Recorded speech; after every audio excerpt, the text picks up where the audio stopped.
Hello everyone, ये video आपका the officer academy 7000 MCQ series है।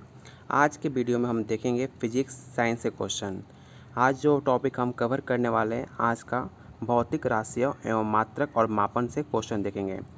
चालू करते हैं आज का पहला क्वेश्चन। मटर के तने का कुंडलन किसी भी आसपास की संरचना के चारों ओर किसका उदाहरण है? इसका जो राइट आंसर हो जाएगा ऑप्शन सी, ट्यूरोट्रिपियन का।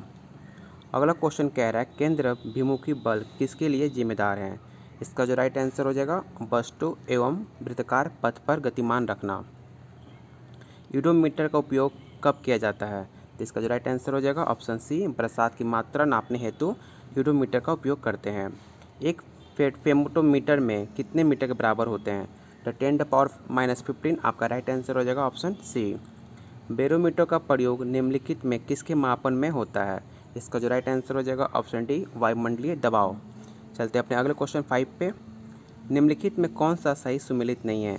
इसका जो राइट आंसर हो जाएगा ऑप्शन डी आपका राइट आंसर होगा। क्वेश्चन 7 कह रहा है विद्युत शक्ति की इकाई है, तो आपको पता होगा विद्युत शक्ति की इकाई वाट होता है। अगला क्वेश्चन है विद्युत विभवांतर का इकाई क्या है? तो वोल्ट। इसका राइट आंसर हो जाएगा ऑप्शन सी।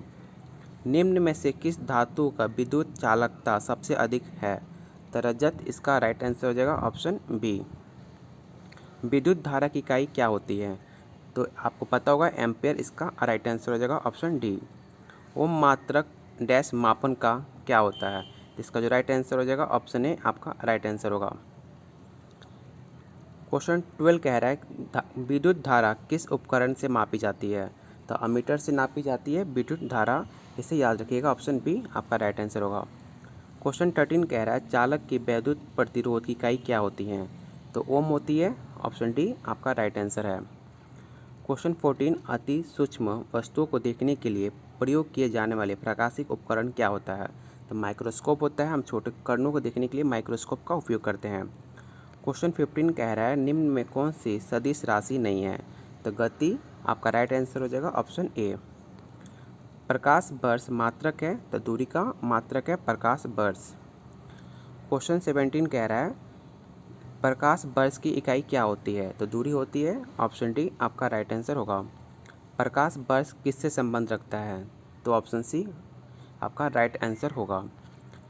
निम्नलिखित में कौन सी मूल भौतिक राशि है? तो विद्युत धारा आपका भौतिक राशि है। क्वेश्चन 20 तापक्रम की एसआई इकाई क्या होती है? तो केल्विन होता है तापक्रम का। ऑप्शन ए आपका राइट आंसर होगा। किलोवाट घंटा मात्रक है किसका? तो ऊर्जा। किलोवाट का मात्रक होता है ऊर्जा होता है। फर्मी मात्रक किसका है? तो लंबाई का मात्रक आपका फर्मी होता है। चलते हैं अपने अगले क्वेश्चन पे। निम्नलिखित में कौन सी आदिश राशि है? तो दाब आपका आदिश राशि है। ऑप्शन बी आपका राइट आंसर होगा।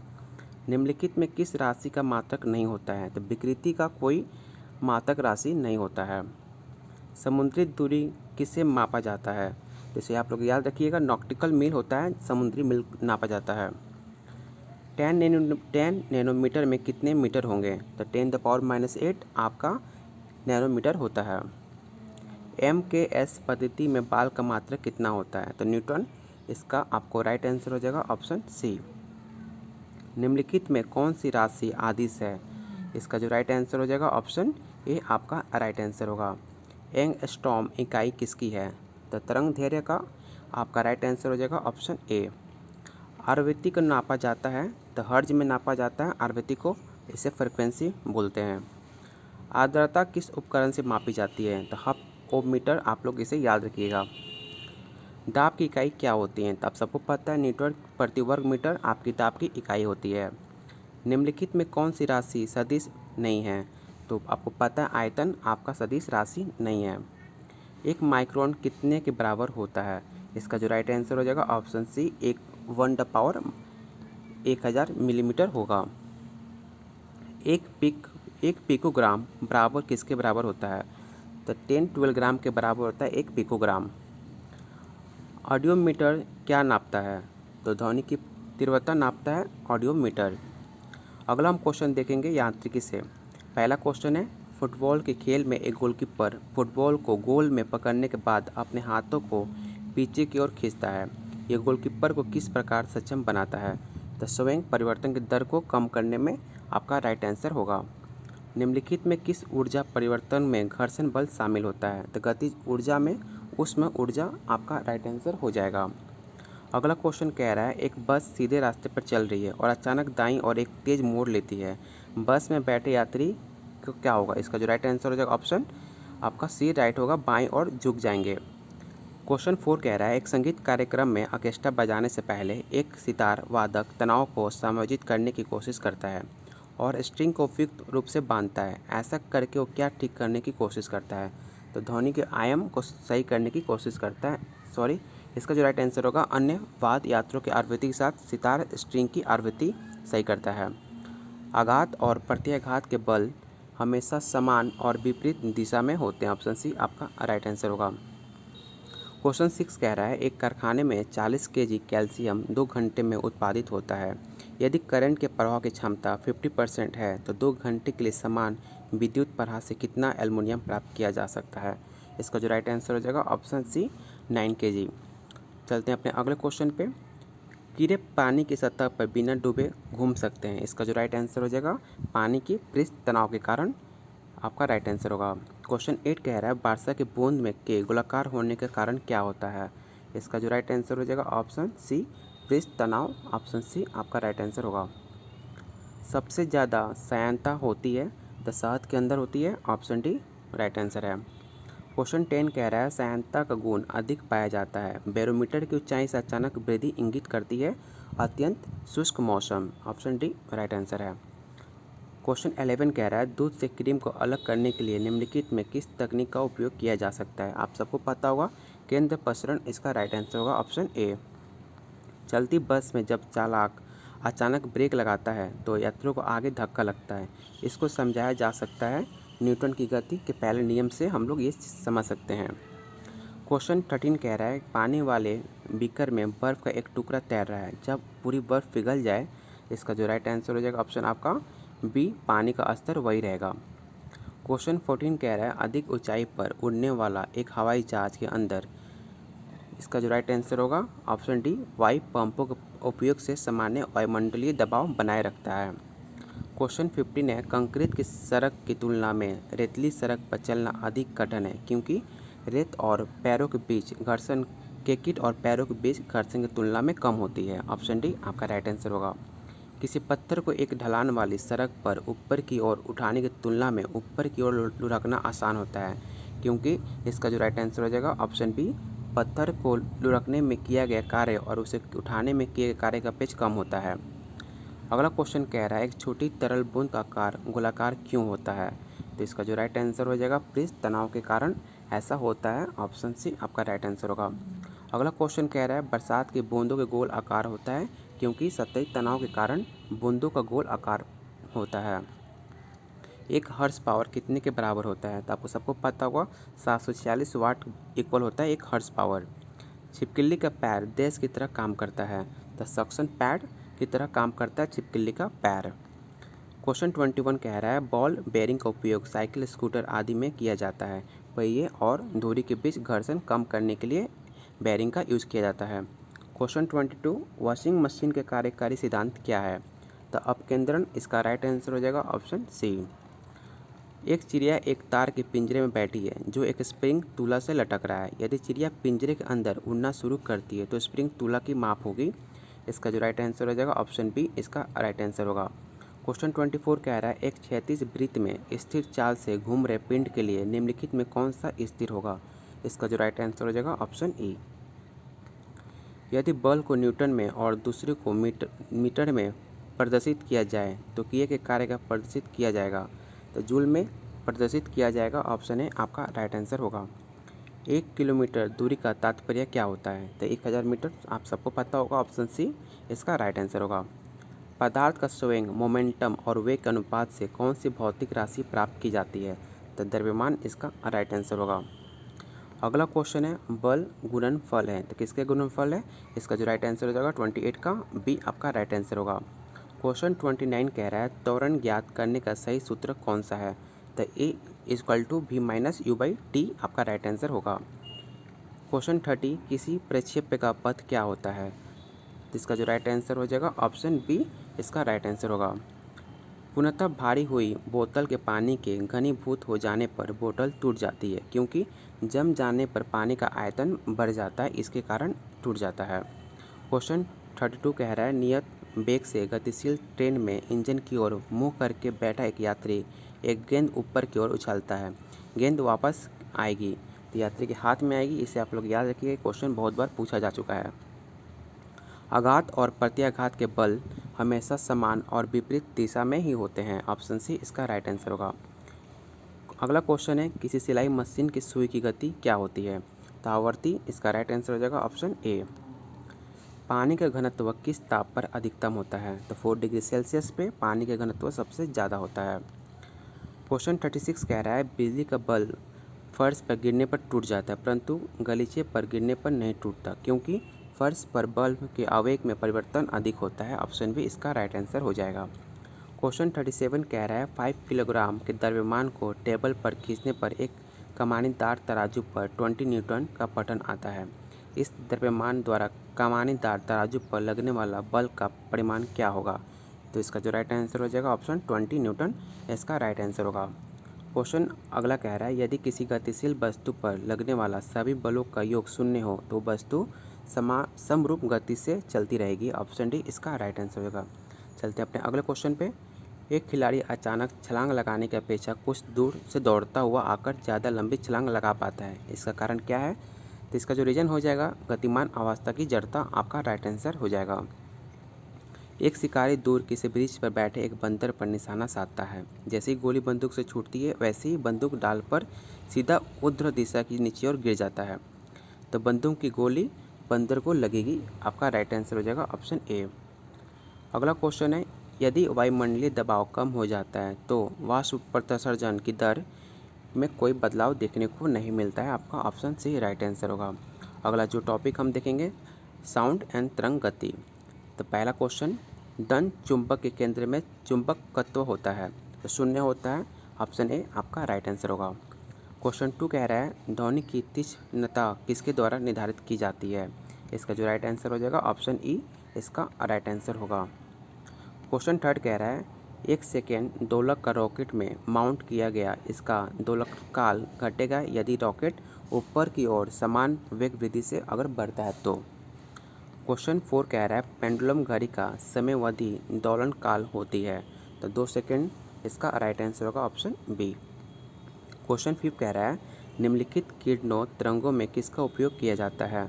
इसका जो राइट आंसर हो जाएगा ऑप्शन सी, प्राध्वनिक तरंगें यूज़ की जाती हैं।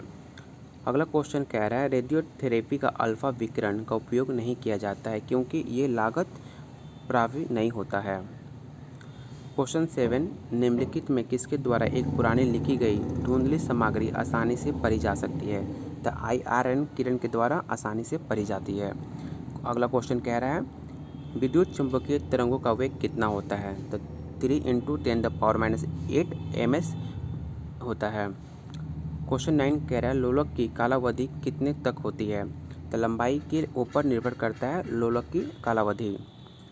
क्वेश्चन 10 कह रहा है, सेकेंड लोलक का आवर्त काल निम्न होता है, तो 2 सेकेंड होता है। ऑप्शन बी इसका राइट आंसर होगा। मानव कान का श्रव्य आवृत्ति परिसर कितना होता है? तो 20 हर्ट्ज से लेकर 200 हर्ट्ज होता है, इसे आप लोग याद रखिएगा। बिल्ली के सुनने की आवृत्ति विस्तार होता है, तो बिल्ली या कुत्ता हो या 45 हर्ट्ज से 44 किलो हर्ट्ज होता है, इसे याद रखिएगा। क्वेश्चन 13 कह रहा है, एक पियानो की पिच कम करने के लिए, इसका जो राइट आंसर हो जाएगा ऑप्शन ई इसका राइट आंसर हो जाएगा। क्वेश्चन 14 कह रहा है, जब ध्वनि तरंग के रूप में चलती है तो माध्यम के कण अपनी औसत स्थिति को छेड़े बिना ऊर्जा को संधारित करती है। क्वेश्चन 15, विभाजन की दीवारों में ध्वनि अवशोषित करने के लिए सर्वोत्तम पदार्थ है, तो कांच की रुई इसका राइट आंसर होगा ऑप्शन सी। अगर ध्वनि वायु से जल में प्रवेश करती है तब किसी मात्रा में परिवर्तन नहीं होता है। तो इसका जो राइट आंसर हो जाएगा ऑप्शन बी, आवृत्ति में कोई परिवर्तन देखने को नहीं मिलता है। क्वेश्चन 17, अनुदैर्घ्य तरंगों का उदाहरण है, तो ध्वनि तरंग का उदाहरण है। ऑप्शन बी इसका राइट आंसर होगा। क्वेश्चन 18 कह रहा है, FM का ब्रॉड बैंड निम्नलिखित में किसके अंदर आता है? तो इसका जो राइट आंसर हो जाएगा ऑप्शन डी इसका राइट आंसर होगा। क्वेश्चन 19 कह रहा है कंप्यूटेड टोमोग्राफी सीटी स्कैन प्रयोग किस में की जाती है। इसका जो राइट आंसर हो जाएगा एक्स किरणें में उपयोग की जाती है। अगला क्वेश्चन अल्ट्रासोनिक तरंगे 20 किलोहर्ट्ज से ज़्यादा आवृत्ति की ध्वनि तरंगे के लिए यूज़ किया जाता है। क्वेश्चन 21 कह रहा है निम्नलिखित में किस सिद्धांत को चमगादड़ द्वारा उपयोग किया जाता है। तो सोनार इसका राइट आंसर हो जाएगा ऑप्शन ए। क्वेश्चन 22 कह रहा है निम्नलिखित पर विचार कीजिए। तो इसका जो राइट आंसर आपको हो जाएगा ऑप्शन बी 1, 2, 3, 4 आपका राइट आंसर होगा।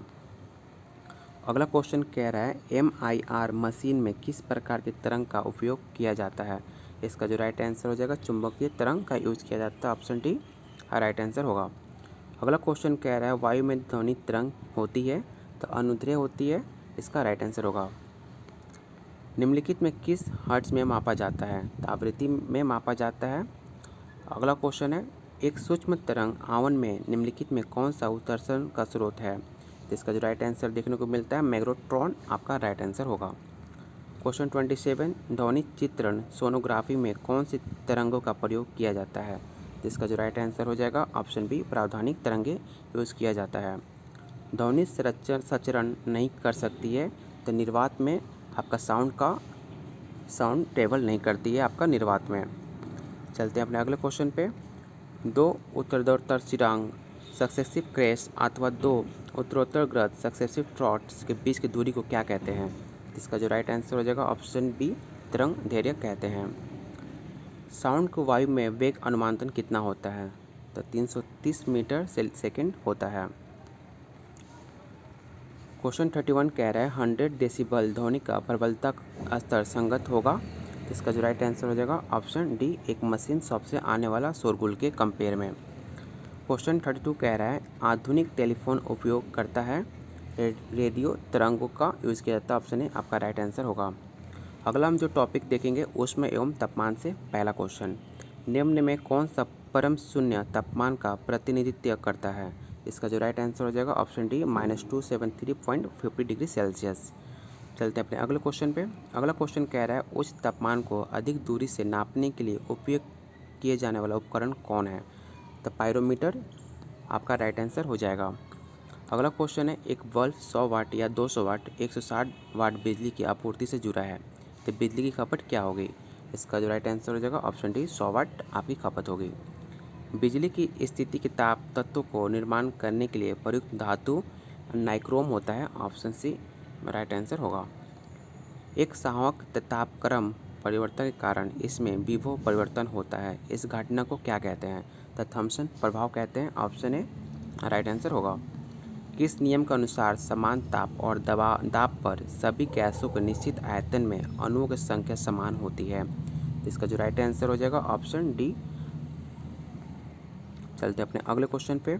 जब गर्म द्रव को एक मोटे कांच के गिलास में डाला जाता है तो गिलास चटक जाता है क्योंकि कांच ताप का कुचालक है, इसलिए गिलास की केवल आंतरिक सतह फैलती है। अगला क्वेश्चन कह रहा है एक रेलवे में दो क्रमागत पटरियों के उनके बीच अंतराल के साथ अंत से अंत तक जोड़ा जाता है क्योंकि गर्मी में रेलवे को विस्तार के कारण होने वाली दुर्घटनाओं से बचा जा सकता है। क्वेश्चन 9 कह रहा है गर्मियों में सफ़ेद कपड़ा पहनना ज़्यादा आरामदायक होता है क्योंकि वे उन पर पड़ने वाले ताप को परिवर्तित करता है। अगला क्वेश्चन है पृथ्वी तल की तुलना में पहाड़ियों पर भोजन पकाने में अधिक समय लगता है क्योंकि। इसका जो राइट आंसर आपको देखने को मिलता है ऑप्शन सी इसका राइट आंसर होगा। क्वेश्चन 11 कह रहा है वो ताप बिंदु जिस पर ठोस द्रव और गैसीय अवस्थाएं एक साथ रह सकती हैं तो क्या कहलाता है। इसका जो राइट आंसर होगा त्रिक बिंदु कहलाता है। यदि रेफ्रिजरेटर के दरवाजे कुछ घंटों के लिए खुले छोड़ दे तो कमरे का तापमान बढ़ जाएगा, आप सबको पता भी नहीं होगा, ऑप्शन बी इसका राइट आंसर होगा।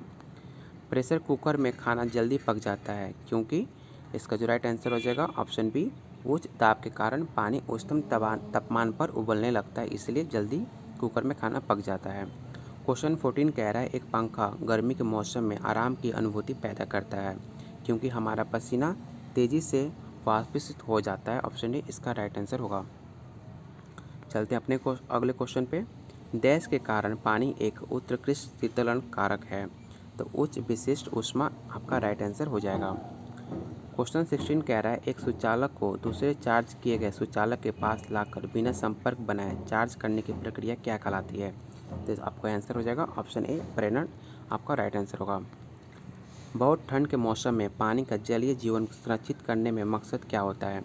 तो विस्तार, आपका बी राइट आंसर होगा।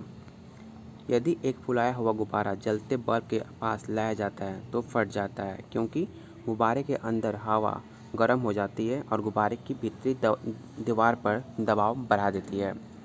अगला क्वेश्चन कह रहा है बिंदु पर दाब बढ़ने के कारण किसी पदार्थ को उबाल कैसे प्रभाव होता है। तो बढ़ जाता है, ऑप्शन ए आपका राइट आंसर होगा। चलते हैं अपने अगले क्वेश्चन पे। निम्न में कौन सा ऊष्मक सबसे अधिक कुचालक है। तो पारा, इसका राइट आंसर हो जाएगा ऑप्शन सी। क्वेश्चन 21 कह रहा है अधिक ऊंचाइयों पर द्रव की कंतनक क्या होता है। तो अधिक ऊंचाई पर जाने पे घट जाता है। क्वेश्चन 22 जब वैद्युतिक ऊर्जा गति में परिवर्तित होती है तब कोई ऊष्मा का हानि नहीं होता है। क्वेश्चन 23 कह रहा है 50 डिग्री सेल्सियस का मान फ़ारेनहाइट स्केल में कितना होता है। तो 122 डिग्री सेल्सियस होता है, इसका राइट आंसर होगा। ऊंचे स्थान पर पानी 100 डिग्री सेल्सियस से कम तापमान पर खौलने लगता है क्योंकि निम्न वायुमंडलीय दबाव पर पानी कंतनांक कम हो जाता है, इसके कारण। अगला क्वेश्चन है वाष्प से जलने पर खौलते पानी से जलने की अपेक्षा अधिक तकलीफ होती है क्योंकि। इसका जो राइट आंसर हो जाएगा वाष्प पे गुप्त ताप होता है, इसके कारण। ऊष्म का कुंडली बंधनी होती है तो नाइक्रोम से बनी होती है, ऑप्शन सी इसका राइट आंसर होगा। मिट्टी के घड़े में जल का शीतल बना रहना निर्भर करता है, इसका जो राइट आंसर हो जाएगा ऑप्शन डी। ठंडे देशों में सर्दियों में सरवट जम जाते हैं और सतह के नीचे पानी का तापमान 4 डिग्री सेल्सियस रहता है, ऑप्शन सी इसका राइट आंसर होगा। अगला क्वेश्चन है 100 डिग्री सेल्सियस किसके बराबर होता है। तो 212 डिग्री आपका राइट आंसर हो जाएगा। अगला क्वेश्चन कह रहा है 40 डिग्री सेल्सियस का मान फ़ारेनहाइट स्केल में कितना होता है। तो इसका जो राइट आंसर हो जाएगा 104 डिग्री फ़ारेनहाइट होता है। अगला क्वेश्चन है ठंड के दिनों में लोहे के गुटकों और लकड़ी के गुटकों को प्रातः काल छुए तो लोहे का गुटका ठंडा लगता है क्योंकि लकड़ी की तुलना में लोहा ऊष्मा का अच्छा चालक माना जाता है। सेल्सियस स्केल पर मानव शरीर का सामान्य तापमान कितना होगा। तो 36.9 डिग्री सेल्सियस होगा, राइट आंसर हो जाएगा।